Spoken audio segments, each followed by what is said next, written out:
Today I have a super exciting video for those of you who are running memberships or thinking about running memberships. And it's super special for me as well because I have two of my wonderful team members on, which are Malik and Jen. And they will actually explain to you how exactly we're doing things because I just know that we're doing them and why we're doing them, but they are in the details and in the weeds of it. All right, so before we jump in, I quickly want to break down for you the two types of memberships that exist.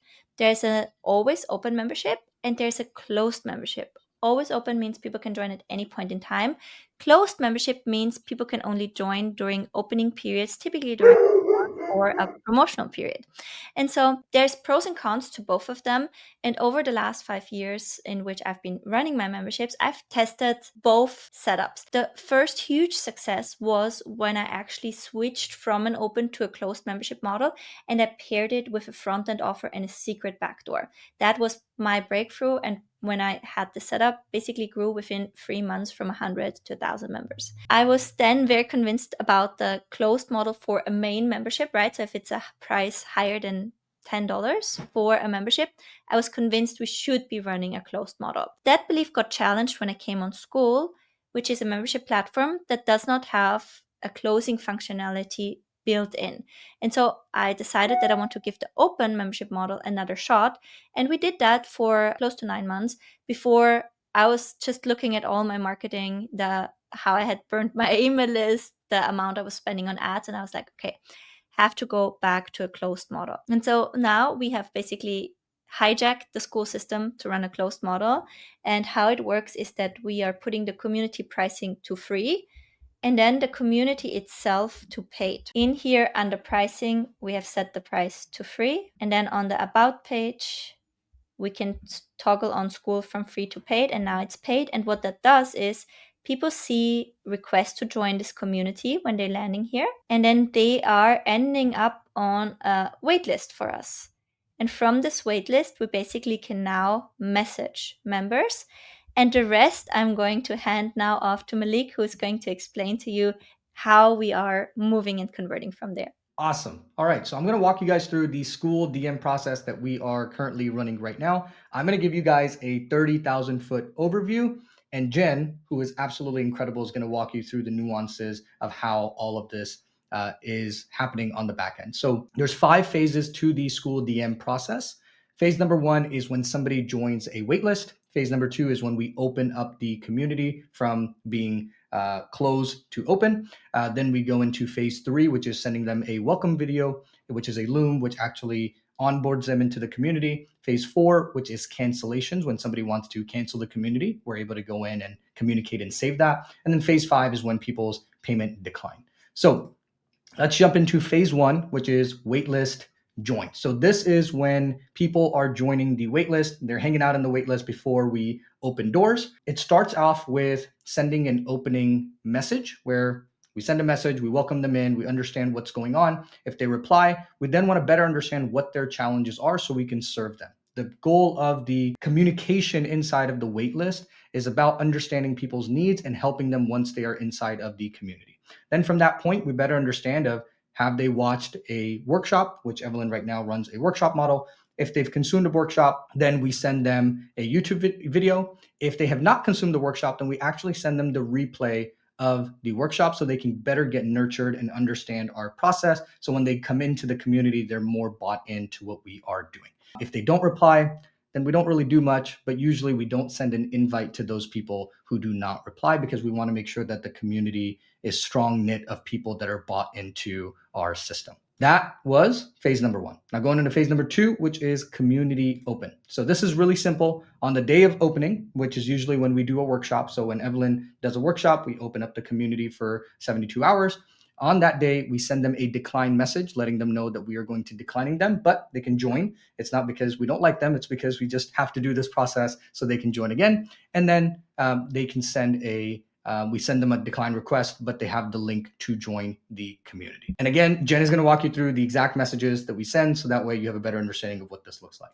That was phase 2. Phase 3 is the welcome Loom. And this has been really awesome because a lot of people feel really connected to the community. And so when new members come in, we have 3 types of individuals. We have people that are completely brand new members that we have not had any interactions with. We've had those people who we have declined, and then those people who we've had an actual conversation with. So those people that we have declined or have had a conversation with, we send them directly to a welcome loom. For those people that are brand new, we ask questions, better understand what their needs are, and then send them to a welcome. So that's phase 3 when people join the community. Phase 4 is cancellation. So inside of school, you have the ability to see who is canceling their memberships. And when you're seeing the individuals who cancel their memberships, don't just let them go.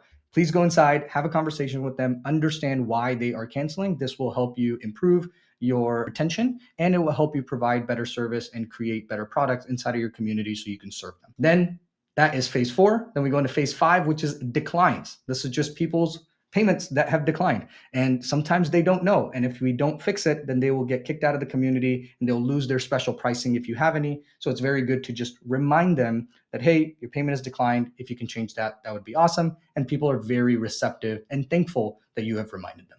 So those are the 5 phases of the school DM process. Awesome. Thank you so much for walking me through, or us through again.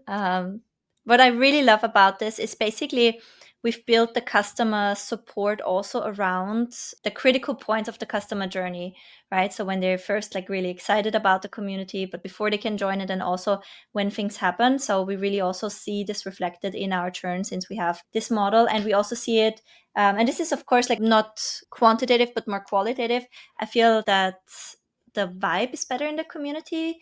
People used to come in and be very frantic, and a little bit scared and overwhelmed. Now it's like a smooth coming in, and one number that I can measure is the amount of video feedbacks that I get. And I would get a lot of video feedback requests from people who come the first time and they're like, what do I even do? Am I even right here, etc. And so that has taken off a lot of my plate. Video feedback requests are down by 50%.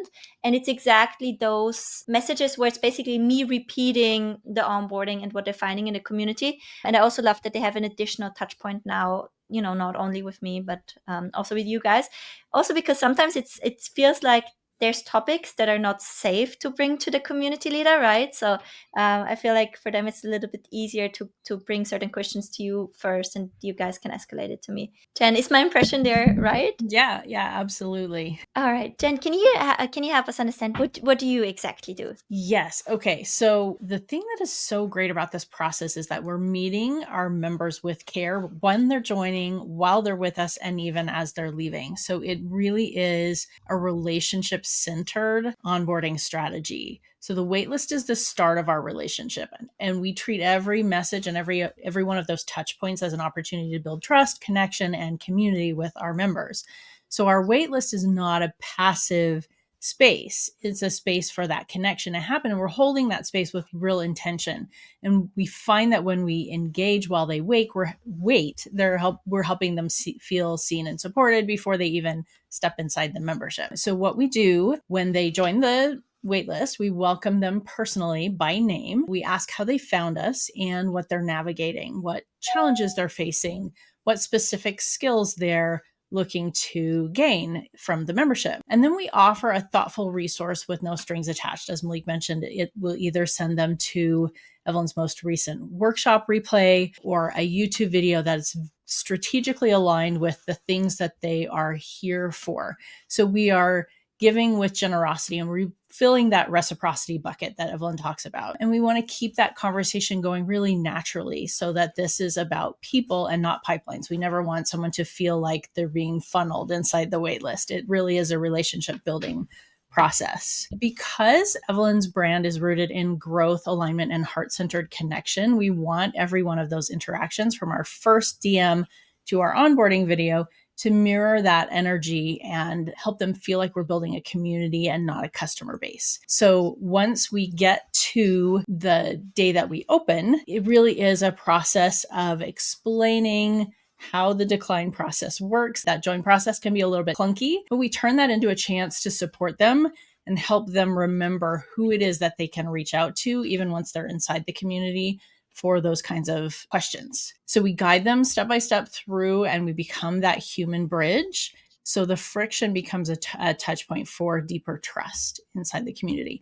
And then after they join, We send a personalized Loom walkthrough. So it's not just logistics, but it's warmth.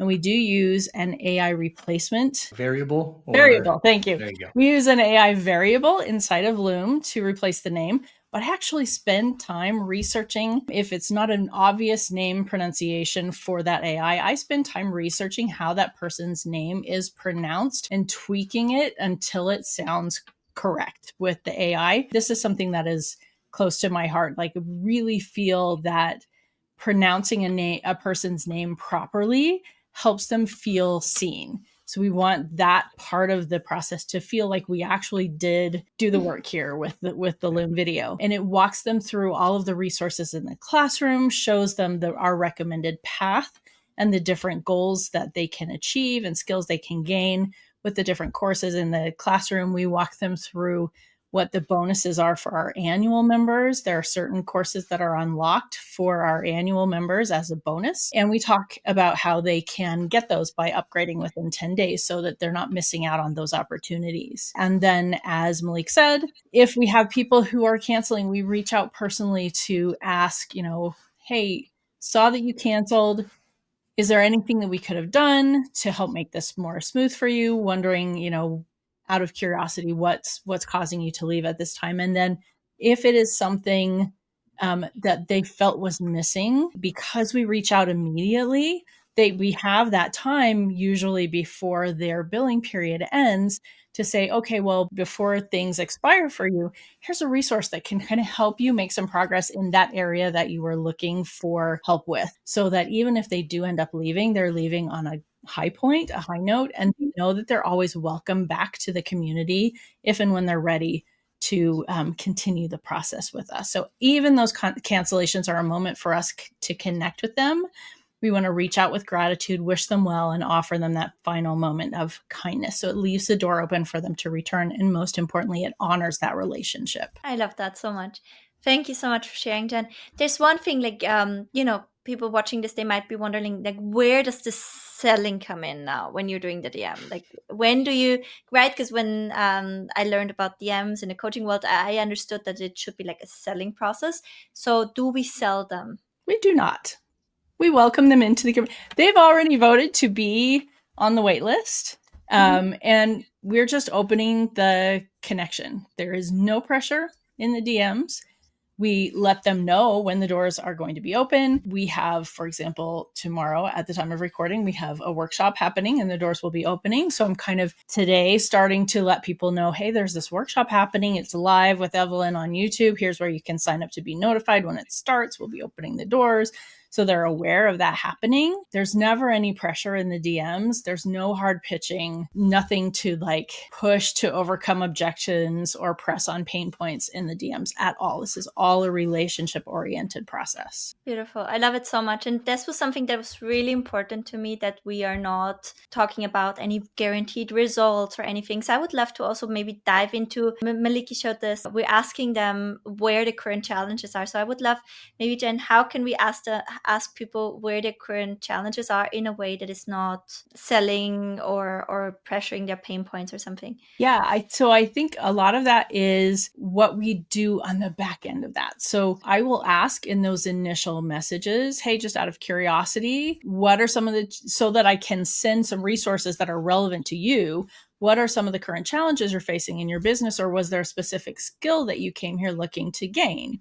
And then I hook them up, connect them with that resource that is specific to the thing that they are looking to do, so that they have something useful to do, something that's actually going to move the needle for them while they're waiting. But it is not ever a pushy thing. We're just trying to connect them with the right resources. Awesome. And so even though they have not paid before, they can also sometimes receive something from within the membership, right? Or how do you go about picking the resources? So we have a couple of workshops that are so good that we love to share with people. And a lot of our new members come in looking for really solid ad strategies. And so it's pretty easy to connect them with those workshops. But there's a lot of content on YouTube that I go to for specific purposes when they're looking for specific things to say, here, this is the right starting point for you down this journey. And I think that's really important. You're so generous with your YouTube content. and you give a lot of value just upfront, not behind the paywall. So it is really a good starting point for them. But I think it's so important to remember when people are first joining a community, they often are at that beginning stage. Something from behind the paywall may not even be the right starting point for them yet. They might need that introduction to, hey, here's the business plan that I put together to help you create a business that's going to stand out in the new creator economy. I send that one out all the time, right? Or here are the steps that I would take if I were starting a membership in 2025 for people who are looking to build a community. So those initial touch points are often really helpful to them to kind of get their mindset right before they jump into the community. And that's so important, because if it's not in the right place, when they get into the community, they will be overwhelmed. So having that right introduction is super, super important. I love that. I agree with that. And I create the YouTube videos that I do mostly for my members who are overwhelmed, so that they have like a low friction, easy to consume way to kind of connect the dots. So I love that you guys are weaving that in. From the process, maybe Malik, was something that we needed to adjust, didn't get right away? Like, did we have any aha moments in there? In the beginning, we were figuring out how to just get the utmost reply rate, as you, because we're talking more principles here. We're not really giving Yeah. scripts and stuff like that. And it's good because it allows a lot of the members who are going to be applying this to be genuine, be curious, show up with the right intent, show up with good energy. And that's what we did. We sent out 100 DMs. We saw what came back. We sent out another 100. So we just chunked it down into what gets replies, what doesn't get reply, what gets people to resonate, what gets them to want to get the support. Now, one thing I do want to add, Evelyn had mentioned it up, because we're not selling. I think a lot of people just think of DMs and it becomes this binary factor of sell, sell, sell, when there's a place and time for that. But then this is all customer support, showing up. How can we help them? Because they've already made the decision to want to be a part of the community. They've showed intent. Now we just have to guide them to see if this is the right decision for them. And I will tell you guys this, maybe for a lot of people it's not. And our job is just to be and support them and guide them as a lighthouse for them to want to become a part of the community. So the biggest adjustments that we had made, to summarize, it's just around what gets people to respond in a very ethical, very kind, very supportive way, not making guarantees, not promising, not having false promises. It's all around how can we support them. Yeah. And I think that's so important to remember as well, that once you have those basic scripts in place that work really well, that resonate really well in the DMs, it's so important to allow the person who is going on your team, who is going to be sending the DMs, to make those their own and use their own voice and customize them for the individual members so that it sounds authentic. Because if you're using a script without the ability to customize it like that, it's always going to feel like you're selling, even when you're not. Yeah. That's a really excellent point, and maybe I can quickly talk to the two things that you guys said. Malika, would like to highlight that often it's not a good fit, the membership, right? And for us, it's so good to know that before the person joins, because it's my personal time that's involved in a membership as well, right? We have a high touch membership still because of the video feedback, because of the component. When somebody comes in that's not a good fit, they will often cost more than they would bring, just because the hourly rate is so high at this point, thankfully. And they can also disrupt the community experience for others. And so it can cost more on other ends when you bring members in that are not a good fit, because they can really, shake up sometimes the culture, etc., which I definitely had in the past. And so I love that we're doing this, because it also protects the community and it protects my time. And the other hand, what you said, Jen, I think this is one thing that people need to understand. Jen is able to do this because she's been in my world for 3 years now, I think, and has been supporting me in one way or the other for different projects as well. And so she knows me exactly, my values. We are in generally very aligned in our values, how we conduct business, right? Which is also why we keep collaborating on things. And so one thing that is probably a mistake there is to have a seller that is incentivized to close the sale. More look for somebody from within your community who truly is Jen is also great. She's also in the mastermind. So she's also a consumer of this product, which is why she understands and appreciates it differently. Anything to add to that? I think we covered a lot. Okay, perfect. So to summarize this, we basically front loaded our onboarding for our community. We skewed the supply and demand in our favor here. And we also have been able through that to decrease churn and to improve the community quality.